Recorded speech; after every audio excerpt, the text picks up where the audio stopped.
नमस्कार, आपका बहुत बहुत स्वागत है आरएन टीवी नेशनल में। मैं हूं आपके साथ वर्षा शर्मा और रुक करेंगे उत्तर प्रदेश की खबरों की ओर। उत्तर प्रदेश के मुख्यमंत्री योगी आदित्यनाथ ने राज्य के प्रथम मुख्यमंत्री और स्वतंत्रता संग्राम सेनानी पंडित गोविंद बल्लभ पंत को उनकी पुण्यतिथि पर श्रद्धांजलि अर्पित की।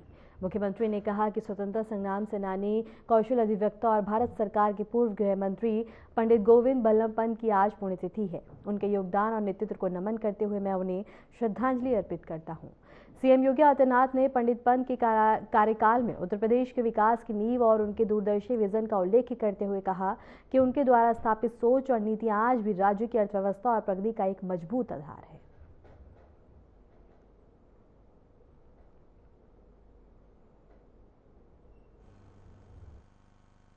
प्रख्यात स्वतंत्रता संग्राम सेनानी, एक कुशल अधिवक्ता,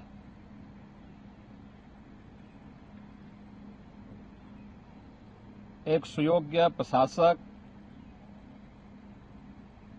उत्तर प्रदेश के प्रथम मुख्यमंत्री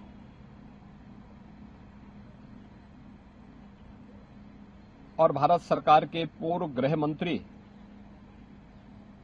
पंडित गोविंद बल्लभ पंत जी की आज पावन पुण्यतिथि है। इस अवसर पर उत्तर प्रदेश सरकार और उत्तर प्रदेश की जनता जनार्दन की ओर से पंडित गोविंद बल्लभ पंत जी की स्मृतियों को नमन करते हुए मैं विनम्र श्रद्धांजलि अर्पित करता हूं।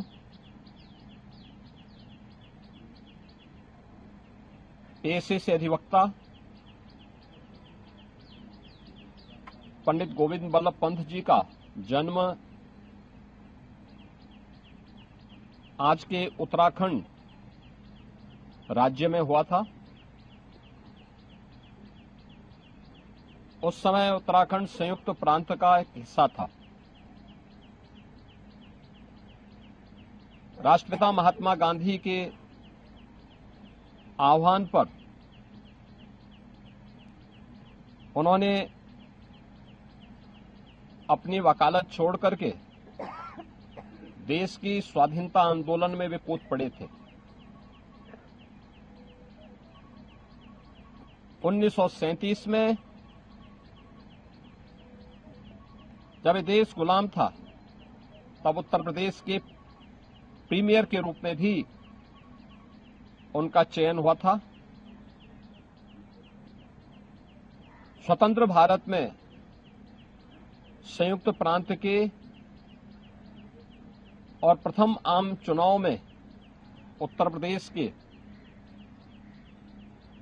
प्रथम मुख्यमंत्री के रूप में पंडित गोविंद बल्लभ पंत जी की का स्मरण हम सब करते हैं। उत्तर प्रदेश के अंदर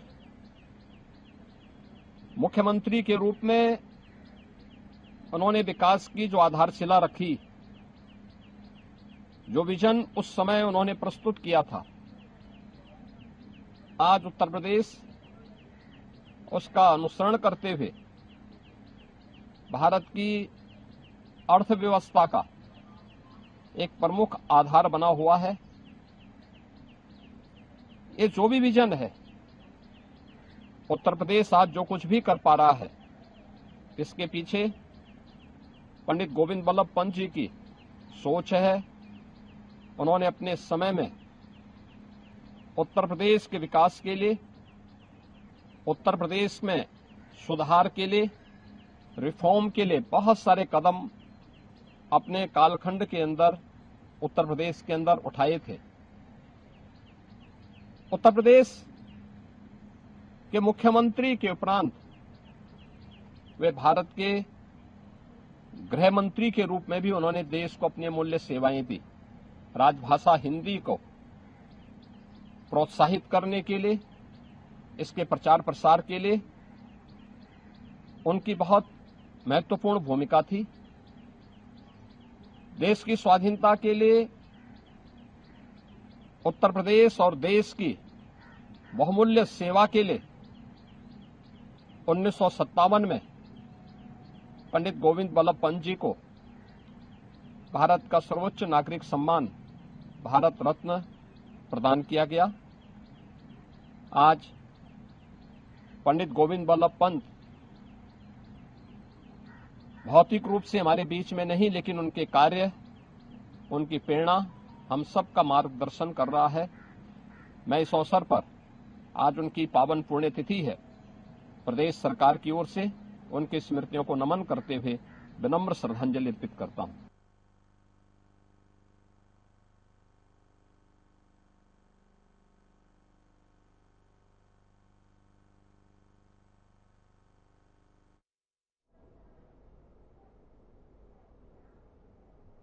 तो ये बता दें कि सीएम योगी आदित्यनाथ वृंदावन के दौरे पर हैं, जहां सीएम योगी ब्रज क्षेत्र पहुंचे हैं।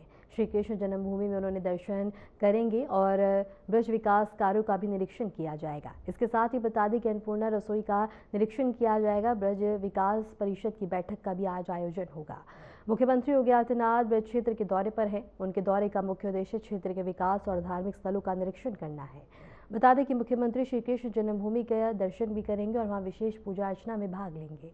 इसके अलावा ब्रज विकास परियोजनाओं का निरीक्षण करेंगे और क्षेत्र में चल रही विभिन्न योजनाओं की जानकारी भी लेंगे। इसके साथ ही मुख्यमंत्री ने अन्नपूर्णा रसोई का निरीक्षण भी करेंगे और आज ब्रज विकास परिषद की बैठक की अध्यक्षता भी सीएम योगी करेंगे। बैठक में भविष्य की योजनाओं और विकास गतिविधियों पर मार्गदर्शन देखने को यहाँ मिलेगा। और इसके साथ ही बता दें कि सीएम योगी आदित्यनाथ यहाँ ब्रज क्षेत्र के दौरे पर हैं। उनके दौरे का मुख्य उद्देश्य क्षेत्र के विकास और धार्मिक स्थलों का निरीक्षण करना है। बता दें कि मुख्यमंत्री श्री कृष्ण जन्मभूमि का दर्शन भी करेंगे और वहां विशेष पूजा अर्चना में भाग लेंगे। इसके अलावा ब्रज विकास परियोजनाओं का निरीक्षण किया जाएगा और क्षेत्र में चल रही विभिन्न योजनाओं की जानकारी भी लेंगे। इसके साथ ही मुख्यमंत्री ने अन्नपूर्णा रसोई का निरीक्षण करेंगे और आज ब्रज विकास परिषद की बैठक की अध्यक्षता भी सीएम योगी करेंगे।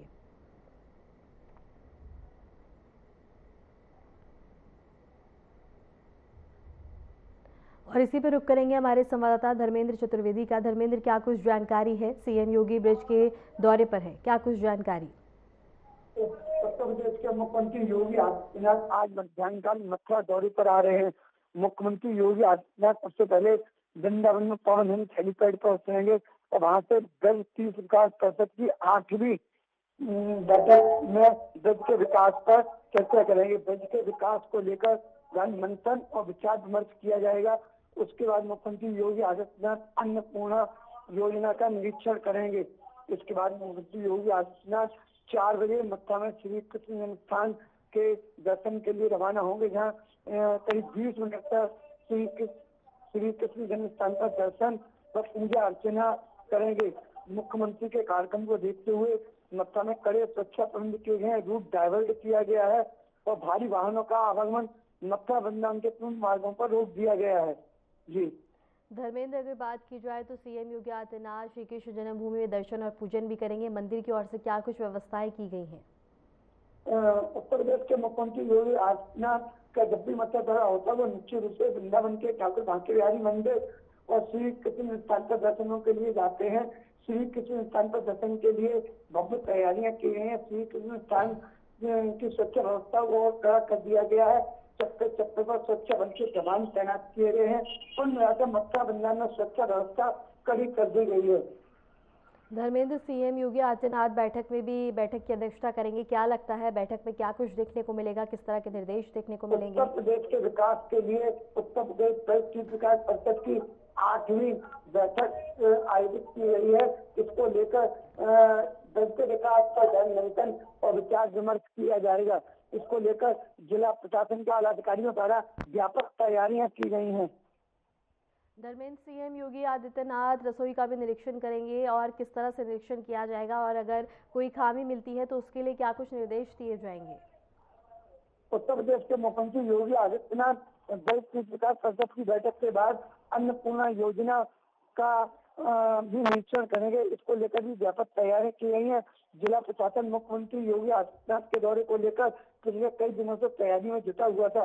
मुख्यमंत्री योगी आदित्यनाथ का दौरा एक काफी महत्वपूर्ण दौरा माना जा रहा है, जिससे ब्रज के विकास के लिए एक मील का पत्थर साबित होगा। धर्मेंद्र, क्या सीएम के दौरे के दौरान कोई बड़ी सौगात भी ब्रजवासियों को मिल सकती है? जैसा कि मैंने बताया कि दलित तीर्थ विकास परिषद की 8वीं बैठक की अध्यक्षता मुख्यमंत्री योगी आदित्यनाथ करेंगे। इसी बैठक को लेकर मुख्यमंत्री योगी आदित्यनाथ का दौरा मथुरा निर्धारित किया था। निश्चित रूप से दलित तीर्थ विकास परिषद की बैठक में दलित के विकास के लिए कई करोड़ की सौगात मिलने की संभावना व्यक्त की जा रही है। धर्मेंद्र, सुरक्षा के मद्देनजर क्या क्या इंतजाम किए गए हैं, किस तरह से निगरानी रखी जा रही है, कितने पुलिस बल तैनात किए गए हैं? मुख्यमंत्री योगी आदित्यनाथ का लगभग 2 घंटे 20 मिनट का दौरा मथुरा के लिए निर्धारित किया गया। इसमें मुख्यमंत्री योगी आदित्यनाथ जन्म स्थान से वृंदावन में अन्नपूर्णा रसोई का निरीक्षण करेंगे। इसके अलावा मुख्यमंत्री के दौरे को देखते हुए मथुरा में कड़े सुरक्षा प्रबंध किए गए हैं। रूट डाइवर्ट किया गया है। मथुरा के सभी प्रमुख मार्गों पर बड़े वाहनों का आवागमन रोक दिया गया है। मुख्यमंत्री के दौरे को लेकर बड़ी संख्या में पुलिस बल और पीएससी को भी तैनात किया गया है। वहीं कुछ लोगों को नजरबंद भी किया गया है। धर्मेंद्र, क्या लगता है बैठक के दौरान विकास कार्यों को लेकर निर्देश दिए जाएंगे, तो क्या लगता है कि किस तरह से निर्देश दिए जाएंगे ताकि जो योजनाएं हैं वो जनता तक पहुंच सके, धरातल पर उतर सके? क्योंकि कई योजनाएं ऐसी होती हैं जो होती हैं लेकिन जनता तक नहीं पहुंच पाती हैं। उनका लाभ किस तरह से पहुंचाने के निर्देश दिए जाएंगे? निश्चित रूप से दलित तीर्थ विकास बोर्ड की 8वीं बैठक की अध्यक्षता मुख्यमंत्री योगी आदित्यनाथ करेंगे। दलित तीर्थ विकास बोर्ड का गठन मथुरा वृंदावन दत्त क्षेत्र के विकास के लिए किया गया था, लेकिन हकीकत यह है कि जिस प्रकार विकास की करोड़ों के विकास के नाम पर खर्च हुए, वैसा विकास मथुरा वृंदावन नगर में कहीं दिखाई नहीं देता है। निश्चित रूप से ब्रज के विकास के लिए और ब्रज का बेहतर विकास हो सके, इसको लेकर मुख्यमंत्री योगी आदित्यनाथ जिला प्रशासन के आला अधिकारियों को कड़े निर्देश भी देंगे ताकि ब्रज का विकास धरातल पर दिखाई दे। धर्मेंद्र, सीएम के दौरे को लेकर और सीएम के आगमन को लेकर स्थानीय लोगों की अगर बात करें तो ब्रजवासियों में किस तरह का उत्साह और किस तरह का माहौल देखने को मिल रहा है ब्रज में? निश्चित रूप से मुख्यमंत्री योगी आदित्यनाथ का ये 42वां दौरा है। मुख्यमंत्री बनने के बाद योगी आदित्यनाथ लगातार मथुरा दौरे पर आते रहे, लेकिन मथुरा दौरे को लेकर ब्रजवासियों में कोई खास उत्साह नहीं दिखाई देता, क्योंकि जिला प्रशासन के आला अधिकारियों द्वारा जिले के विकास की योजनाओं को धरातल पर नहीं उतारा गया है। धर्मेंद्र, क्या बैठक में कोई कानून व्यवस्था को लेकर भी निर्देश देखने को मिल सकता है? कोई कानून व्यवस्था पे जोर दिया जा सकता है? निश्चित रूप से वैसे तो ये बैठक ब्रज के विकास और ब्रज के विकास की तैयारियों को लेकर की जा रही है, लेकिन निश्चित रूप से इस पर कानून व्यवस्था का मुद्दा भी हावी रहेगा। कानून व्यवस्था को लेकर भी मुख्यमंत्री योगी आदित्यनाथ ने कड़े निर्देश, जिस प्रकार के वृंदावन के बांके मंदिर में लाखों श्रद्धालुओं का सैलाब उमड़ता है और वहाँ भीड़ नियंत्रण के लिए भी इंतजाम किए जा रहे हैं। निश्चित रूप से भीड़ नियंत्रण और ट्रैफिक व्यवस्था सुधारने के लिए कई निर्देश दिए जाने की संभावना है। ठीक है धर्मेंद्र, आपका बहुत बहुत शुक्रिया हमारे साथ जुड़ने के लिए, तमाम जानकारी साझा करने के लिए। यूपीएससी की परीक्षा में उत्तर प्रदेश के कई होनहार युवाओं ने सफलता हासिल कर अपने परिवार और क्षेत्र का नाम रोशन किया। सफलता की इन कहानियों ने यह साबित कर दिया कि कड़ी मेहनत और लगन से बड़ा सपना भी पूरा किया जा सकता है। देवरिया के नगर पंचायत अंतर्गत वार्ड नंबर 14 में मीराबाई नगर निवासी अनिल मिश्रा पुत्र सुरेंद्र मिश्रा का चयन होने पर पूरे क्षेत्र में खुशी की लहर दौड़ गई। क्षेत्र के लोगों ने उन्हें बधाई दी है। इस मौके पर वरिष्ठ बीजेपी नेता जितेंद्र राव ने भी अनिल मिश्रा को मिठाई खिलाकर खुशी जाहिर की और बताया कि अनिल शुरू से ही पढ़ाई में होनहार रहे और उन्होंने विद्यालय में शिक्षा प्राप्त की है। परिजनों और नगरवासियों ने उनकी इस उपलब्धि पर गर्व जताया। इसके साथ ही हरदोई की बात करें तो हरदोई में भी मधोगंज विकासखंड के काजीपुर गांव निवासी योगेंद्र कुमार सिंह ने भी 2025 में बता दें कि रैंक हासिल कर बड़ी सफलता हासिल की है। योगेंद्र के पिता नरेश पटेल हैं, जबकि उनकी मां राम रोशनी उच्च प्राथमिक विद्यालय में सहायक अध्यापिका हैं।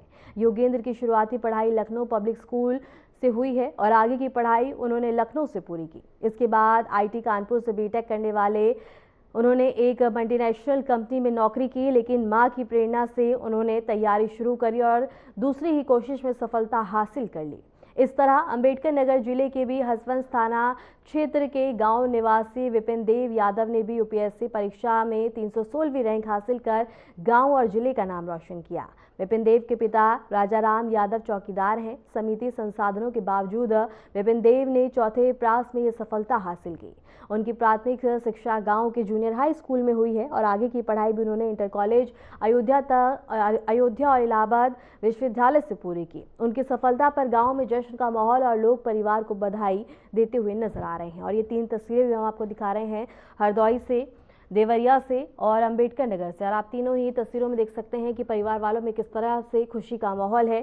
सभी एक दूसरे को मिठाई खिलाकर और इसके साथ ही वे युवाओं की सफलता को लेकर परिवार वालों को बधाइयां दी जा रही हैं और यहाँ उनके लोगों का आवागमन यहाँ पे लगा हुआ है और इसके साथ ही यहाँ एक दूसरे को मिठाई खिलाकर इस सफलता की खुशी मनाई जा रही है।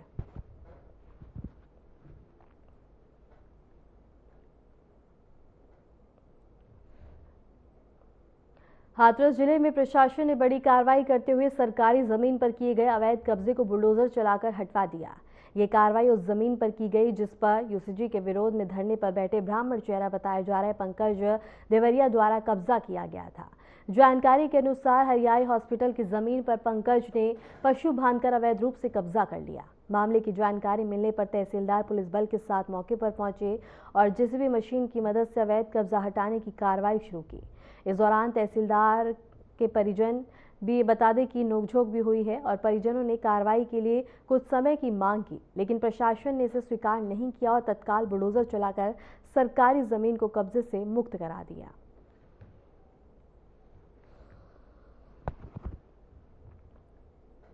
और हाथरस जिले में प्रशासन ने बड़ी कार्रवाई करते हुए सरकारी जमीन पर किए गए अवैध कब्जे को बुलडोजर चलवाकर हटवा दिया। ये कार्रवाई उस जमीन पर की गई जिस पर विरोध में धरने पर बैठे ब्राह्मण चेहरा बताया जा रहा है पंकज द्वारा कब्जा किया गया था। जानकारी के अनुसार हरियाई हॉस्पिटल की जमीन पर पंकज ने पशु बांधकर अवैध रूप से कब्जा कर लिया था। मामले की जानकारी मिलने पर तहसीलदार पुलिस बल के साथ मौके पर पहुंचे और जेसीबी मशीन की मदद से अवैध कब्जा हटाने की कार्रवाई की गई। इस दौरान तहसीलदार और पंकज के परिजनों के बीच कुछ देर तक नोकझोंक भी हुई और परिजनों ने कार्रवाई के लिए कुछ समय की मांग की, लेकिन प्रशासन ने इसे स्वीकार नहीं किया और तत्काल बुलडोजर चलाकर सरकारी जमीन को कब्जे से मुक्त करा दिया।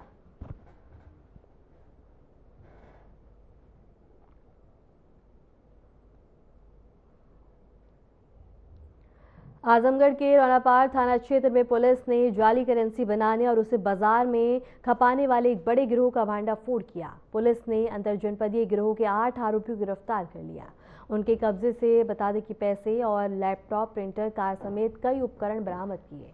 पुलिस के अनुसार आरोपी A4 साइज की पेपर पर प्रिंटर की मदद से नकली नोट छापते थे और उन्हें पेपर कट कर असली नोट के आकार में काटते थे। इसके बाद असली नोटों की गड्डियों के बीच जाली नोट रखकर बाजारों और दुकानों में चलाते थे, जिससे लोगों को आसानी से पता नहीं चल पाता था। वरिष्ठ पुलिस अधीक्षक के निर्देश पे अपराधियों के खिलाफ चलाए जा रहे अभियान के तहत ये कार्रवाई की गई। सूचना मिलने पर पुलिस की 3 टीमों ने टेकनपुर पुलिया के पास घेराबंदी कर एक सफेद कार से 6 आरोपियों को गिरफ्तार किया। बाद में उनकी निशानदेही पर ग्राम जगदीशपुर थाना जीएनपुर से 2 अन्य आरोपियों को भी गिरफ्तार किया है।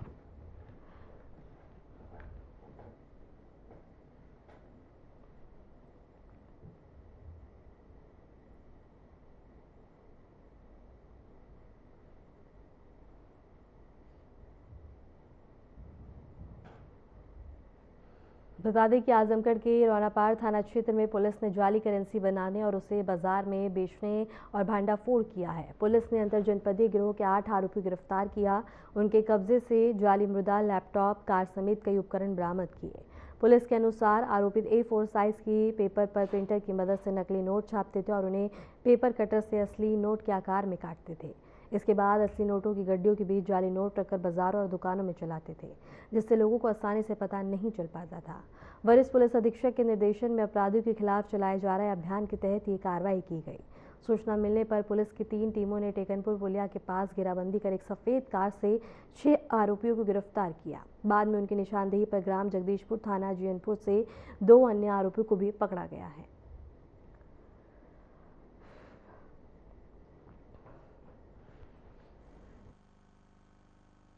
देखिए, थाना रौनापार की पुलिस को एक बड़ी सफलता मिली है। उनके द्वारा एक जाली नोट बनाने वाले गिरोह का भंडाफोड़ किया गया है। इनके 8 लोगों को गिरफ्तार किया गया है। इनके पास से लगभग 1,19,000 की जाली मुद्रा बरामद की गई है। साथ में जो जिस प्रिंटर से और इंक का इस्तेमाल करके ये लोग जाली नोट को प्रिंट करते थे उसको भी रिकवर किया गया है। जिस मशीन से काटते थे नोटों को शेप देने के लिए उसको भी रिकवर किया गया है और कुल 8 लोगों को गिरफ्तार किया गया है। इन 8 लोगों में से कुछ लोगों के पूर्व में आपराधिक इतिहास, जिसमें चोरी जैसे मुकदमों में है, मारपीट के मुकदमों में ऐसे आपराधिक इतिहास भी हैं। जब इनको गिरफ्तार किया गया, उनसे पूछताछ की गई तो यह बात आई है कि लगभग 3 से 4 हफ्तों से ये जाली नोट बना रहे थे और अब तक 4 से 5 लाख की जाली करेंसी प्रिंट कर चुके थे और इनको अपने नेटवर्क के माध्यम से आम बाजार में और दुकानदारों के पास चलाने की फिराक में थे। इनके पास से अब तक 1,19,000 के नोट बरामद हो गए हैं। कुछ आधे छपे नोट भी हमारी टीम द्वारा बरामद किए गए हैं, जिनकी मूल राशि हम लोग गठित कर रहे हैं। इसके अलावा एक अभियुक्त जो इसमें और शामिल था, मनीष मिश्रा, उसकी गिरफ्तारी के लिए भी टीम गठित कर दी है। उसकी गिरफ्तारी भी जल्द से जल्द सुनिश्चित की जाएगी और इसमें आगे कड़ी से कड़ी कार्रवाई की जाएगी। गैंगस्टर की कार्रवाई भी की जाएगी और उनकी प्रॉपर्टी जो अवैध संपत्ति से बनाए होंगे उसको भी कुर्क किया जाएगा।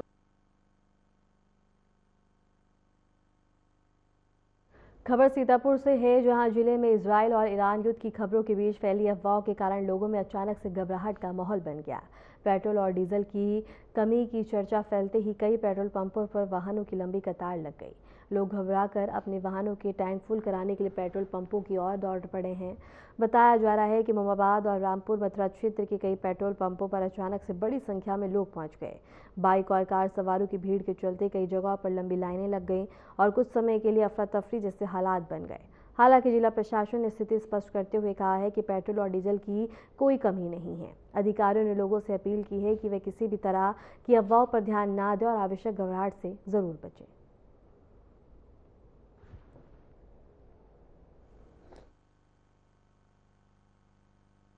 समस्त प्रिय जनपद वासियों को जिला प्रशासन सीतापुर का ओर से एक आग्रह है। जनपद सीतापुर में पेट्रोल और डीजल का कमी बिल्कुल नहीं है और किसी भी अफवाह का ध्यान नहीं देना चाहिए और यही आग्रह है जिला प्रशासन का स्तर से। हरदौई जिले के सांडी थाना क्षेत्र में एक दर्दनाक सड़क हादसे में पुजारी की मौत हो गई। तेज रफ्तार रोडवेज बस और बाइक की आमने सामने टक्कर में बाइक सवार की मौके पर ही जान चली गई। जानकारी के अनुसार भगराई गांव निवासी सुनील पुजारी अपनी बाइक से बता दें कि सांडी की ओर जा रहे थे। इसी दौरान भगराई स्थित काना गौशाला के पास तेज रफ्तार रोडवेज बस ने उनकी बाइक को जोरदार टक्कर मार दी। हादसा इतना भीषण था कि सुनील पुजारी की मौके पर ही दर्दनाक मौत हो गई और घटना की सूचना मिलते ही परिजनों में मातम छा गया।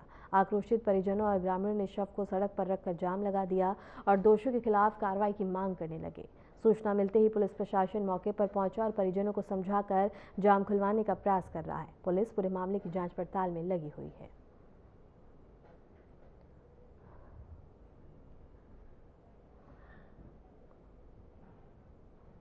फिलहाल के लिए उत्तर प्रदेश की खबरों में इतना ही और ऐसे उत्तर प्रदेश की तमाम खबरों को जानने के लिए देखते रहें RNTV नेशनल।